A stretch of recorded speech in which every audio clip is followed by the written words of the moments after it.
it was a fantastic tournament. On that Canada team, obviously the focus was on the goaltender and Lafreniere. Is there anybody else maybe under the radar that you really were impressed with? Because that's, sometimes when I look back at those tournaments 3 or 4 years later, there are guys that have become really solid NHL players that maybe weren't front and center in those key games. Well, I think he was probably a prominent player. I don't know how he was received, how the perception is back here, but Dylan Cousins is really good. He's a centerman that played on the wing. Buffalo drafted him 7th last year. He's big and fast, and he's going to be a really good player. Bowen Byram went 4 to Colorado last year. He's going to be terrific.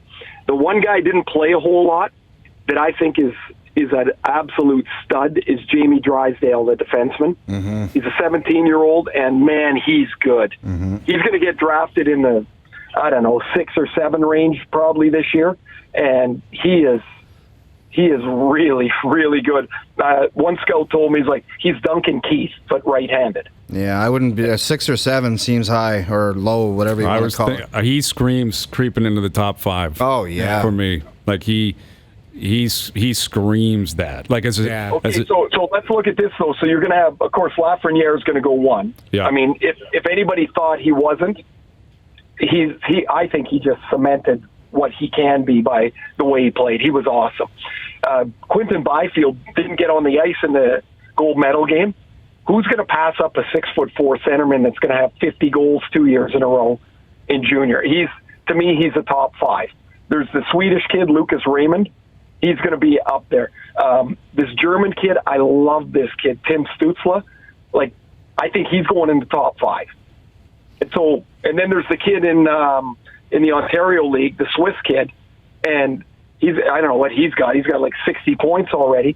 It gets crowded in there pretty quick. Well, and did anybody hurt themselves? Did the goalie hurt himself? I think so.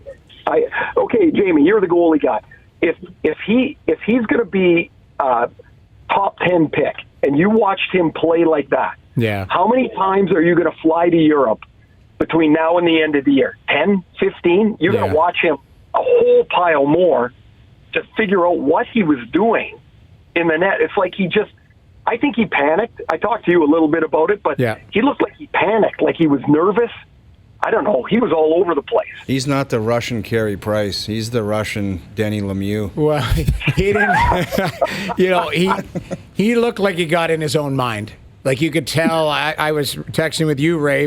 There was one point where he actually looked down during the play to see where he was as far as positioning. To me, that's thinking the game, not reacting. So, I think if I'm seeing it, guaranteed their coaches are seeing it and saying this kid is being overwhelmed right now. My only worry about that is these kids are so young, the maturation process. He may still be a star at 22. I'd like to see what Vasilevsky was like at 17 when everyone was watching him and how he responded. And same thing with Price and Fleury. I mean, look at Marc-Andre Fleury's World Junior situation where, he scored on himself technically, right? Right, yeah. It happens. That's why I try not to put too much stock in the 2 weeks that they're on the biggest stage, because some guys flourish. And, we've seen the Curtis Lazars. And how about Justin Pogge? Pogge was the king of Canada. Glass. Yeah. And Tuukka Rask had to leave Toronto because Pogge had such a great World Junior tournament. Stop it. Yeah. It's effectively what happened. It's pretty interesting you say that about, what's he going to be like, in 4 years or whatever when he's ready to play. We're sitting right beside all the scouts, all the head scouts, all the GMs are 10 feet away. So you have all these conversations. One head scout told me about Askarov. He said, I don't know what he's doing, because when I watched him in November, he didn't play like this. He never moved. He was rock solid. He goes, from the end of November to now, he goes, I don't know what's happened. He goes, now I got to come back and watch him a whole bunch.